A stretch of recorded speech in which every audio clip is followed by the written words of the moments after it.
Before we turn to the burning bush in the Old Testament, turn with me first of all, please, to the Gospel of St. Luke, the end of chapter 3 of Luke's Gospel.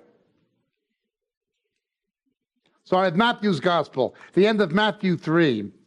Matthew 3.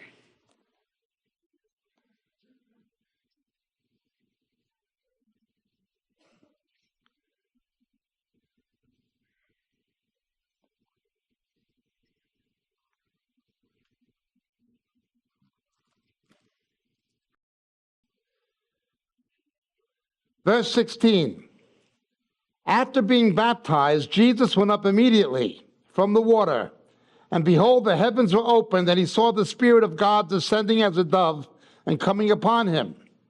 And behold, a voice out of the heavens saying, "This is my beloved Son, in whom I am well pleased." Then Jesus was led up by the Spirit into the wilderness to be tempted by the devil. And after he'd fasted 40 days and 40 nights, he became hungry, etc. From a high point to an immediate low point. So often this is true. It was not necessary for Jesus personally. He had no sin. He was God. But in order to bring salvation to us, in order to do that, he had to become identified with us. He had to experience what we experience, and among other things, be an example. He could not have brought us salvation had he not come as a man, as the last Adam. The first Adam lost it, the second Adam does not. He goes from a high point to an immediate low point. If you experience a high point in your relationship with the Lord as a believer, a time of blessing, a time of victory, a time when you know the Spirit of God is upon you, so often it's going to happen that not long afterwards, you're going to find yourself at the opposite end of the spiritual spectrum. The Spirit led him into the wilderness, a place of testing, a place by nature of death. Quite a thing. The Spirit led him. Of course, today we have no shortage of televangelists and other false teachers who are telling people, if you're suffering or going through trials or undergoing attacks, it's the devil and the devil's doing this. The devil may be doing it, but it's the Lord who brought Jesus into conflict with the devil. It's the Lord who led him into the wilderness. We can never defeat Satan in our lives or in our world unless he is first of all defeated in the wilderness. We've explained many times how the wilderness represents a period of prolonged trials and testings. And on our tape, the 10 and the 40, we explain how 40 is the number when God brings about the testing. And so Jesus is there, but it's the Lord who takes him from this high point in his life, his commissioning for ministry. The Spirit is upon him, his baptism.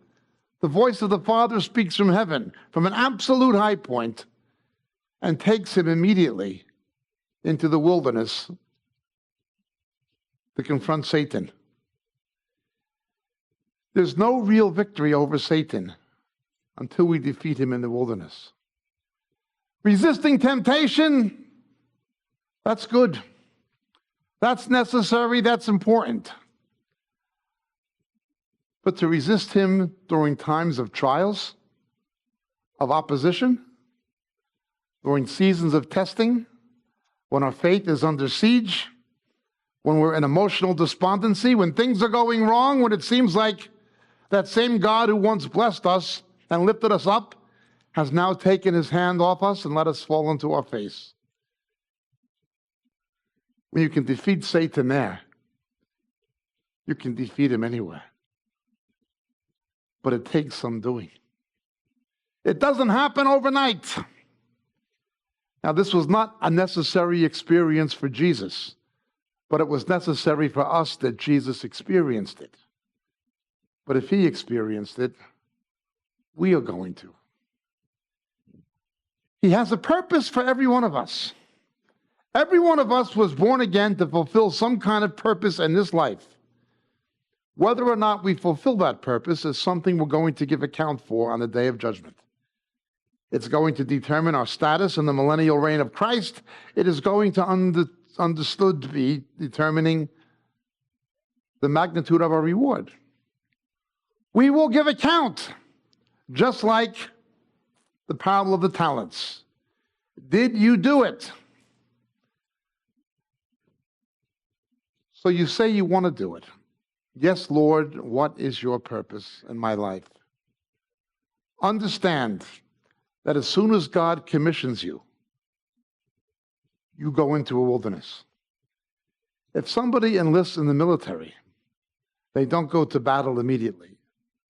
They go into a basic training or a boot camp. They may take the oath and get the uniform and get the whatever, but then things get difficult before they get better. It's no different in the kingdom. Well, let's begin at the beginning. The wilderness, Jesus went into the wilderness. You look at the people who God used the most, particularly the people who God used in desperate circumstances. They always spent the season in the wilderness. Yochanan HaMatbil, John the Baptist, son of a high priest, could have had it pretty good in Jerusalem with the religious establishment. But instead, he elected to go to the wilderness of Judah. Quite a thing. Elijah flees to Arabia, the wilderness. King David, anointed by God. First place he goes, to the wilderness. To the cave of Adullam, and then to the wilderness of Zin. Spends a long time in that wilderness before God gives him the victories. Not least of all, and perhaps most of all, is Moses. He spends 40 years in the wilderness, equipped to lead a nation 40 years through the wilderness, only because he'd spent 40 years in that wilderness himself. That's the thing about the ministry. You can never lead others to a place you've never been yourself. And you could never lead others through an experience that you've never experienced yourself. Hence, let the leaders be tested. With these things in view, turn with me, please, to the book of Exodus. In Hebrew, Shemot, Exodus chapter 2. Commencing in verse 11. Now it came about in those days when Moses had grown up, that he went out to his brethren and looked on their hard labors, and he saw the Egyptian beating a Hebrew, one of his brethren. So he looked this way and that, and when he saw there was no one around, he struck down the Egyptian and hid him in the sand.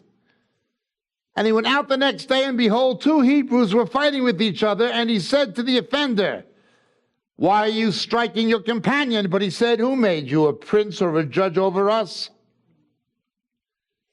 Are you intending to kill me as you killed the Egyptian?" Then Moses was afraid and said, "Surely the matter has become known." When Pharaoh heard of this matter, he tried to kill Moses, but Moses fled from the presence of Pharaoh and settled in the land of Midian, that is, the wilderness of Arabia. And he sat down by a well. Now the priest of Midian had 7 daughters, and they came to draw water and filled the troughs to water their flock. In Hebrew, Moses' name, Moshe, drawn out of the water. And so you always see him fulfilling the action of his name, drawing out the water. There's a word play in the Hebrew text that does not come across well in translation. Then the shepherds came and drove them away, but Moses stood up and helped them and watered their flock. When they came to their father, he said, "Why have you come back so soon today?" Now Reuel, which could actually mean the one who oversees for God, but his other name was Jethro, and he's the religious patriarch of the Druze community in Israel to this day. So they said, "An Egyptian delivered us from the hand of the shepherds, and what is more, he even drew the water for us and watered the flock." Notice Moses was a Hebrew, but he was perceived to be a Gentile. And he said to his daughters, "Where is he then? Why is it that you have left the man? Invite him to have something to eat." And Moses was willing to dwell with the man, and he gave his daughter Zipporah to Moses. Zipporah has the same root meaning as the word for bird in Hebrew. Then she gave birth to a son, and he named him Gershom, for he said, "I've been a sojourner in a foreign land." Gershom means sojourner, but the name of a Gentile who converts to Judaism is called a ger, a sojourner who joins themselves to us. Now it came about in the course of those many days that the king of Egypt died, and the sons of Israel sighed because of the bondage, and they cried out, and their cry for help because of their bondage rose up to God. So God heard their groanings, and God remembered his covenant with Abraham, Isaac, and Jacob. And God saw the sons of Israel and took notice of them. Now Moses was pasturing the flock of Jethro, his father-in-law, the priest of Midian. And he led the flock to the west side of the wilderness and came to Horeb, the mountain of God. And the angel of the Lord, not an angel, but the angel, appeared to him in a blazing fire from the midst of a bush, and looked. And behold, the bush was burning with fire, yet the bush was not consumed. So Moses said, "I must turn aside now and see this marvelous sight, why the bush is not burned up." When Moses saw that he turned aside to look, God called to him from the midst of the bush. And Moses said, "Moses, Moses." And he said, "Here I am." In Hebrew, he said, Hineni. It's easier translated into French, "Au votre service." Here am I, what do you want me to do? It's not just here am I, it's here am I, what do you want me to do? What are my instructions? Behold, I'm ready to do what you say. Whenever God calls us, it's because he wants us to do something. Sometimes it's just to listen to him. Then he said, "Do not come near here. Remove your sandals from your feet, for the place on which you are standing is holy ground." And he said also, "I am the God of your father, the God of Abraham, the God of Isaac, the God of Jacob." Then Moses hid his face, for he was afraid to look at God. And the Lord said, "I have surely seen the affliction of my people who are in Egypt, and have given heed to their cry because of their taskmaster, for I am aware of their sufferings. So I've come down to deliver them from the power of the Egyptians, and to bring them from that land to a good and spacious land, to a land flowing with milk and honey, to the place of the Canaanite, the Hittite, the Amorite, the Perizzite, the Hivite, and the Jebusite. And now behold, the cry of the sons of Israel has come to me. Furthermore, I have seen the oppression with which the Egyptians are oppressing them. Therefore, come now, and I will send you to Pharaoh, so that you may bring my people, the sons of Israel, out of Egypt." But Moses said to God, "Who am I that I should go to Pharaoh, that I should bring the sons of Israel out of Egypt. And he said, certainly I will be with you. And this shall be the sign to you, that is, that I have sent you. When you brought out the people of Egypt from Egypt, you shall worship God at this mountain. But Moses said to God, behold, I'm going to the sons of Israel, and I shall say to them, the God of your fathers has sent me to you. Now they may say to me, what is his name? What shall I say? In the mentality of the ancient Near East, if you knew the name of a god or a spiritual being, you had some kind of leverage over them. And God said to Moses, I am who I am. And he said, thus you shall say to the sons of Israel, I am has sent you. And God furthermore said to Moses, thus you shall say to the sons of Israel, the Lord, the God of your fathers, the God of Abraham, the God of Isaac, the God of Jacob has sent me to you. This is my name forever, and this is my memorial name to all generations. Go and gather the elders of Israel together and say to them, the Lord, the God of your fathers, the God of Abraham, Isaac, and Jacob has appeared to me. I'm indeed concerned about you and what's been done to you in Egypt. So I said, I will bring you up out of the affliction of Egypt to the land of the Canaanite and the Hittite, the Amorite, the Perizzite, the Hivite, and the Jebusite, to a land flowing with milk and honey. And they will pay heed to what you say. And you with the elders of Israel will come to the king of Egypt, and you will say to him, the Lord, the God of the Hebrews, has met with us. So now, please let us go 3 days' journey into the wilderness, that we may sacrifice to the Lord our God. But I know that the king of Egypt will not permit you to go except under compulsion, so I will stretch out my hand and strike Egypt with all my miracles, which I shall do in the midst of it. And after that, he will let you go. And I will grant this people favor in the sight of the Egyptians. And it will be that when you go, you will not go empty-handed.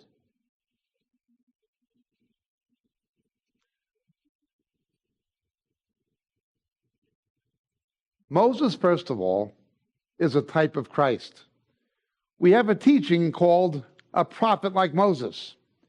Deuteronomy 18:18 says the Messiah would be a prophet like Moses, and so often we see accounts in the gospel that harken back to the imagery of Moses.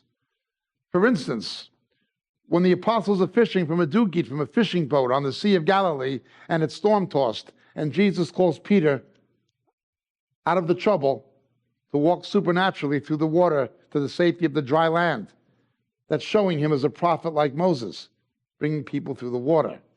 Or when you see Jesus feeding people in a desolate place supernaturally, same as Moses, is trying to show the Messiah as a prophet like Moses. A wicked king tried to kill Jesus, so a wicked king tried to kill Moses, foreshadowing Jesus.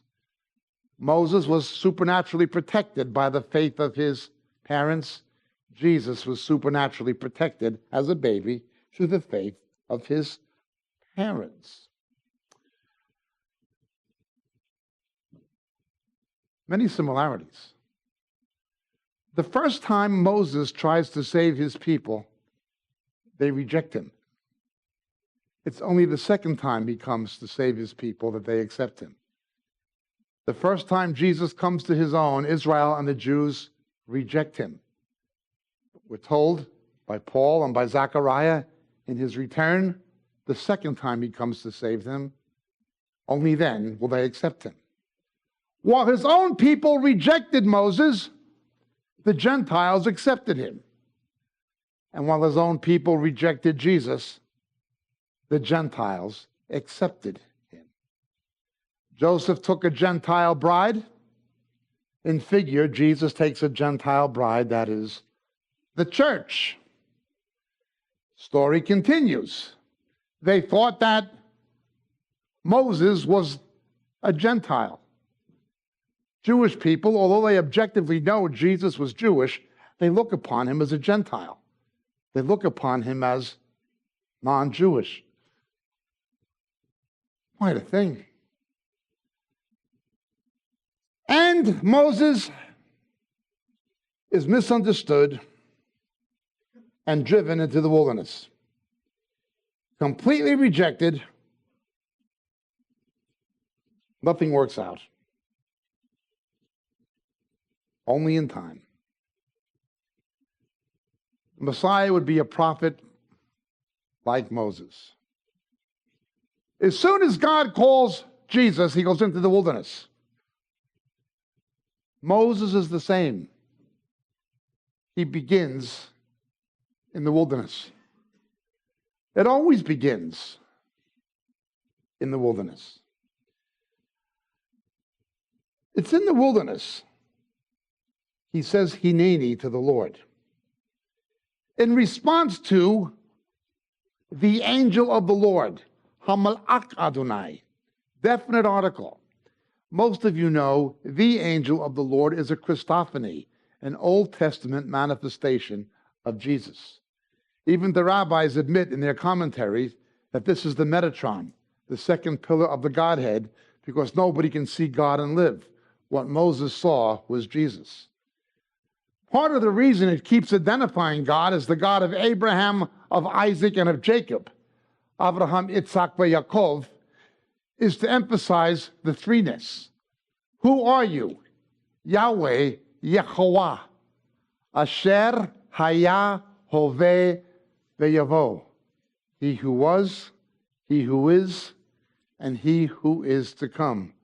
The one who was, who is, and who is to come. I am he who was, who is, and who is to come. And so the story begins. In the beginning, with good intention, Moses does something that backfires on him. A misguided action with good intentions. I have yet to know a young believer who, with good intentions, has not taken some misguided action. I know people who were saved out of Roman Catholicism. And they went back to their Roman Catholic family and friends. And they said with good intentions things that were true. But they wound up doing more damage than they did good. What they said was true. But the way they handled it? The Pope is an antichrist. The Roman Catholic Church is Babylon. It's an antichrist system. It's the whore of Babylon. We're not saved by sacraments. We're saved by second birth. Come out of her, my people. Every word of that is true. It's all true. But that's not the best way to go about reaching a Roman Catholic, is it?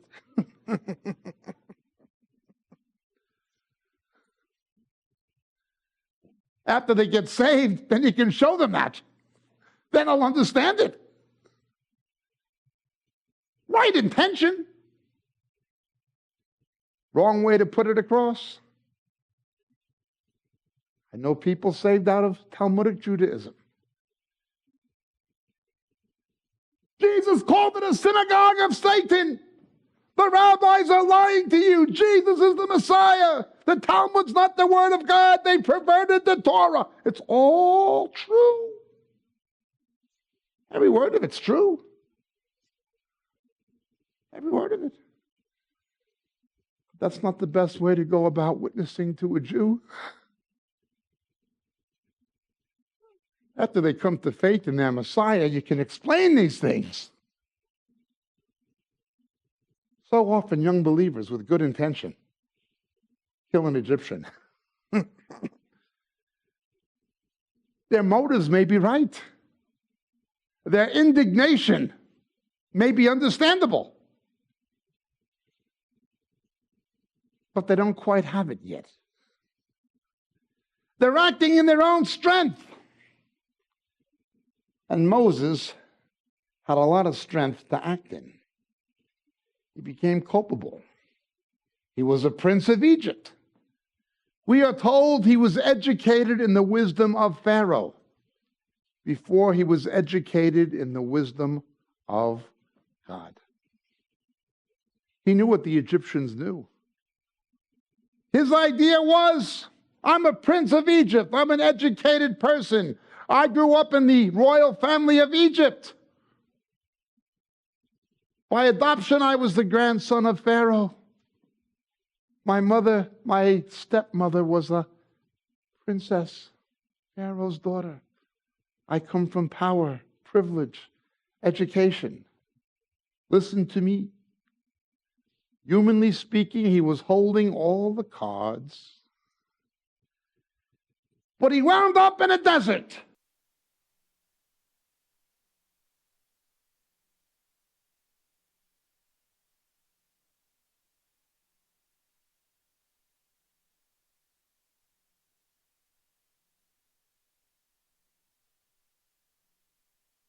Gamaliel, the grandson of Rabbi Hillel.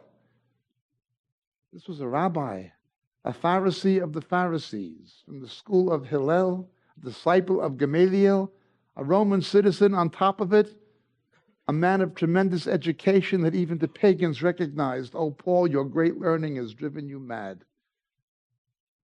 He had all the cards. The right education, right schools, right passport, right everything. And they lower him out the basket outside the window of the hole in the wall in Damascus. And where does he go? To Arabia. What's Arabia? It's a desert. It's the land of Midian. It was not the Sinai where Israel roamed 40 years. It was the land of Midian. Galatians tells us Mount Sinai is in Arabia.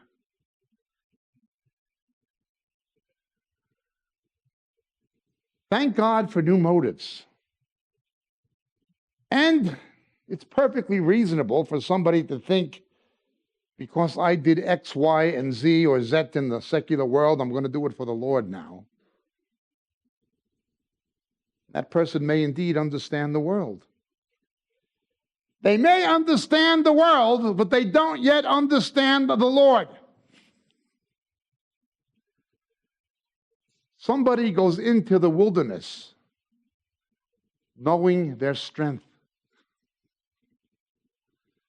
They come out of the wilderness only knowing their weakness, that they may rather know the strength of God, whose strength is magnified in our weakness. I'll say it again. When you respond to God's call on your life, you're going to be misunderstood. If you really want to serve Jesus, if you really want to do the ministry he's called you to, whether it's leadership or a mission field or evangelism or working with the homeless or whatever it is, thank God for good intentions and good motives. That stuff is good, but it's not good enough. You're going to wind up being lowered out the window in a basket. You're going to experience rejection. I don't mean rejection by the world. They're going to reject us anyway. They reject Jesus, the world's going to reject us anyway. I mean rejection by our brethren. You'll even experience rejection from within the church. It was his own people who rejected him. Rejection from the world, you can handle that. We should as much as expect it, shouldn't we? But rejection from other believers? Rejection from within the church? That hurts. And it's going to happen. You're going to the wilderness. You're going to spend some time in that wilderness. Moses spent 40 years. Paul spent, we reckon, 8 years. Now you understand, these were people of human sophistication, high education, status, position, secular experience. These were people who had it together in human terms. And they spent years in the wilderness. We go into the wilderness knowing our strength, only to discover our weakness. That we can rather know the strength of God, whose strength is magnified in our weakness. There's a complication, though. Me or somebody like me, I can tell you this. I can tell it to you in a church. But only the Holy Spirit can teach it to you in the wilderness. I can only tell you it. I can tell you it, and I can tell you it here in this church or in any church. But only Jesus, by his Spirit, can teach it. And he teaches in the wilderness. The wilderness is a rotten place. It's no fun.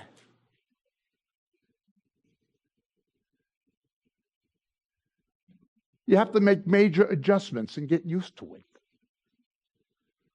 Oh, well, this is it. I used to have it together. I blew it. Whatever happened. Lord, you called me. And why did you call me? To bring me to a desert and leave me here. I often recount how I got into the ministry. After getting saved, for the first time in my life, I made a lot of money. Honestly. I'd made a lot of money before that, but not honestly. I was a kid. Making a couple of $1,000 a week, that was 30 years ago. It was a lot of money in those days. And science background. Traveled all over the world. I did evangelism in New York with Jews for Jesus, and I did volunteer work at my church with homeless people, but I said, Lord, you blessed me, you prospered me. I'm going to write those checks for those mission organizations. I'm going to write those checks to help the persecuted church. Somebody's got to pay for these things. I can write the checks. My favorite rabbi, I always quote him. My favorite rabbi, Rabbi Yeshua Bar Yosef Minetzeret, better known to you as Jesus Christ, said, Efo levavecha shamehi hegam ken otzarecha. Where your heart is, your treasure will be also. When he called me to leave New York, to leave lunch at the 21 Club and vacations in Switzerland, and go to the promised land, I didn't want to go. I had a good case to make why I shouldn't. Who's going to write the check?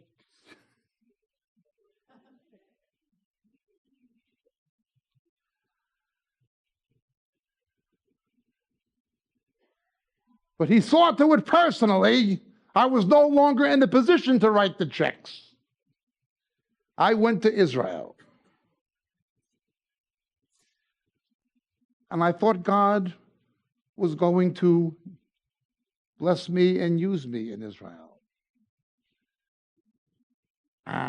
Yeah. I worked 6 days a week filling prescriptions because it was the only thing I knew how to do. Telling old ladies who didn't speak Hebrew how many to take in Yiddish. Came here for this? There's more Jews in Queens than there is in Tel Aviv. What am I doing here? This went on month after month, year after year. Now I've got a wife, I've got kids, I've got this, I've got that, struggling to co-lead a small congregation with my friend and do evangelism on top of it, but, New York, old Jewish ladies just used to spit on us when we were giving out tracts in Manhattan. I used to say to them, if you're such a good Jew, why are you out shopping on a Saturday? Then they'd really get angry. Sometimes people might throw rocks. But in Israel, sometimes people might throw hand grenades.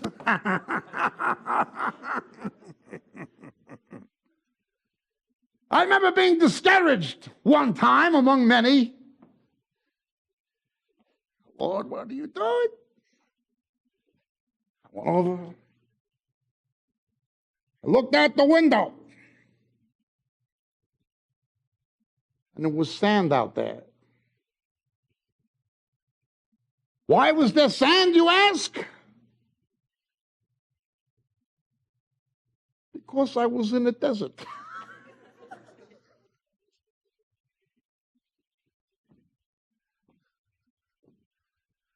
Huh?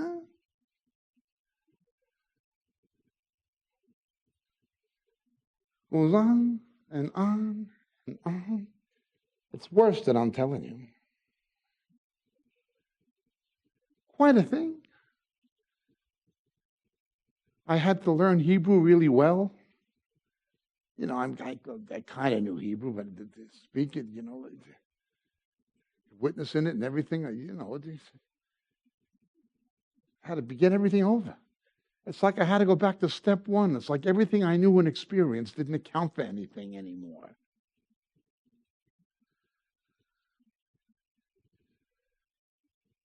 Quite a thing. I began teaching Bible studies on a kibbutz to small groups of young people. That's how I began teaching the scriptures.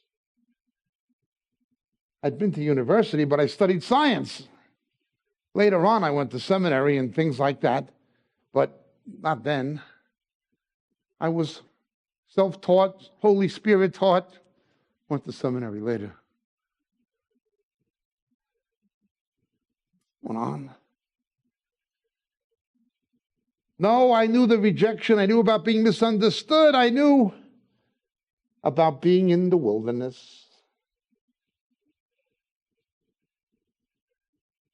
I think of King David. He headed for the wilderness of Zin. His rendezvous point was the cave of Adullam. It says the outcasts of Israel joined themselves to David. Everyone who was in debt. The losers, people who were broke. Don't expect too many of the high and mighty to join you in the wilderness.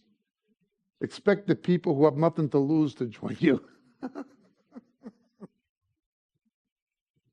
Here he was, the king, surrounded by losers in a cave, heading for the wilderness. Rejection? King Saul, whose life he saved, was trying to kill him. People who had been his friends turned their back on him. There he goes. And it went on year after year after year. First, he learned how to outfox King Saul. Then he learned how to outfox the Philistine. But then he defeated the Philistine. What about the losers who were with him? They were losers, but they didn't stay that way. As we read on, they're later called David's mighty men. They're later called Hamepakadim Ketzava Israel, the commanders, the generals of the army of Israel. How do you take a loser? The only thing worse than a loser is one that's broke, and make him a mighty military commander. They didn't have a West Point. They didn't have a Sandhurst. But they had plenty of sand.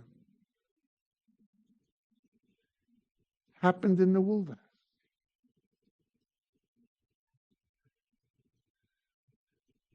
How could Moses lead the army of Israel, the people of Israel, the children of Israel, 1.5 million adults, plus kids, 40 years through a wilderness. Because he had spent 40 years in that same wilderness himself. And then God speaks to him. Now understand, he's an old man by the time this happens. He's 80. God is often slow but never late. I've pointed out a number of times he views retirement differently than the world does. Unfortunately, the church views retirement the way the world does. God does not view retirement the way the world does. God's view of retirement is different. Let me congratulate you on your retirement. You don't have to worry about the mortgage or putting the kids through university. Now you're retired. Now you work for me full time. He sees things differently. When the world says to wind down, God says to crank it up. Everything up until now was getting ready for this. He's 80. John writes the book of Revelation when he's over 90. Quite a thing. It happens at Mount Horeb, where the Torah would be given. And we're told that Paul went to Mount Horeb, Mount Sinai. The Torah was given. He would bring the nation there to receive the word of God. He would bring that whole nation to that same mountain. Once more. No matter how gifted you are, no matter how eloquent you are, no matter how educated you are, you cannot lead others to a place you have not been to yourself. You cannot guide others through a situation you've not been through yourself. You cannot bring others into an encounter with God whom you have not encountered yourself. It's a wilderness. But God says to him, take off your shoes. You're on holy ground. Yes, it's a wilderness. But if that's where God shows up, it becomes holy ground. We all want to defeat the devil. But you can't defeat him until you beat him in the wilderness. If you can beat him in the wilderness, the rest can be relatively easy. Anybody can attack him from the mountaintop. David killed Goliath in the valley. The thing is, there's no shortcuts. There's no easy way out of it.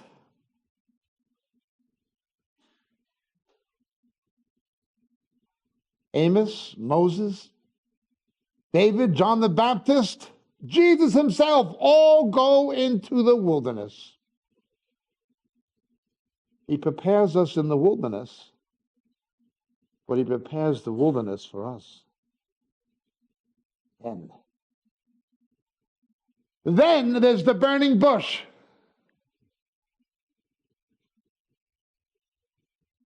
In the beginning, Moses slays the Egyptian oppressor of his people, and he tells his own people, why are you fighting with each other? They just say, who are you?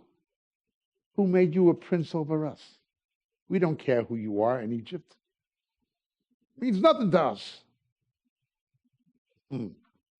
Rejection. He couldn't inspire anybody.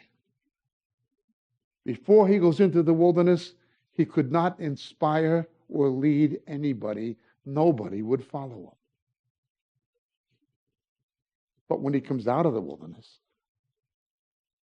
he could inspire a nation. They would follow him. He knew his weakness. Some kind of a speech impediment, I suppose. Get your brother Aaron.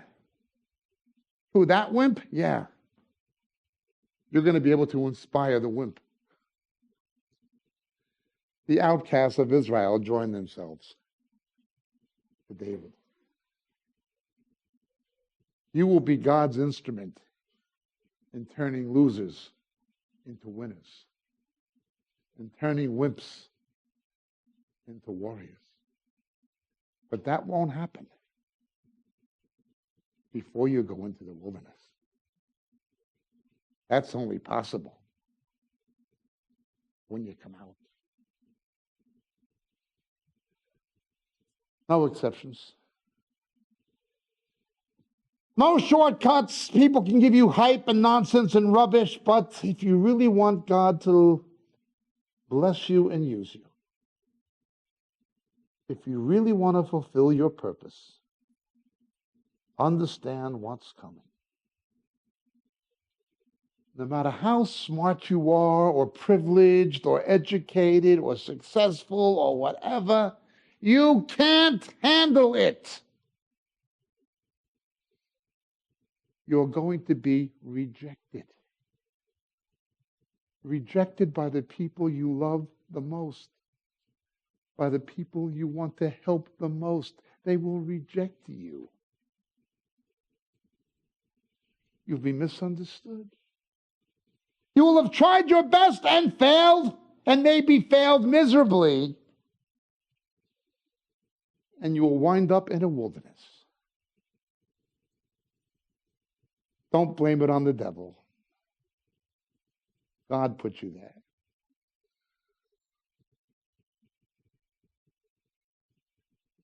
Then you say, how can I handle this? Then you're not sure of yourself anymore. But you're absolutely sure of God. Then your education will do you some good. Then your human background and experience and abilities will do you some good. Then God will say, what do you mean? You were a prince of Egypt. You're an educated man. You were educated in the wisdom of Egypt. But now you're educated in my wisdom as well. Now go back. Now they'll listen to you. Now they'll follow you. Now you're going to carry weight. Now you're going to pack punch. Now you're going to do something you never could have done until you've come to the holy ground. You're going through a prolonged period of trials in your life where everything is going wrong. It seems God's not blessing you. You're discouraged beyond discouragement. You had such high hopes and good intentions, and you wanted to serve Jesus, and it's all caved in on you. You are in the wilderness. My brethren, take off your shoes. You are on holy ground. He's going to teach you many things. I wish I could open a Bible college or a seminary or a theological academy or institution of some kind to teach these things, but I can't. There's no way to learn these truths except in the wilderness. And again, no man can teach you. By the grace of God, I can only tell you.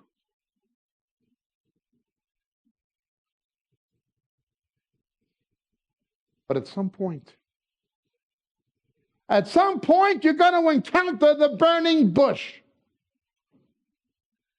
The Shalhevet Yah, the flame of Yahweh. It burns, but it is not consumed. And he's going to speak to you. And he's going to tell you what to do. You're not going to be so sure of yourself anymore. But you're going to be sure of him.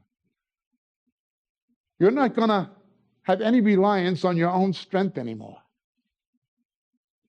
but you're going to know his strength. You're only going to know your weakness. That's what he needs. That's what he needs. He needs our weakness to give us his strength.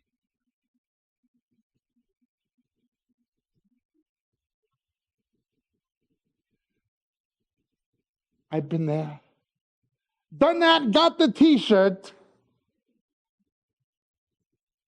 I don't know anybody who God's ever blessed or used in ministry that's not gone through this. I don't know anybody. I know some of you are going through this now. Take off your shoes. You're on holy ground. The rejection you've experienced, it's according to plan, right on schedule. The weakness, the despondency, the uncertainty, exactly right. Everything's going precisely according to plan. First comes rejection, then comes the wilderness. But at some point comes the burning bush. At that point, you will say what Moses did. Hineni, votre service. Here I am, Lord. What do you want me to do? Or better put, what do you want to do through me? God bless.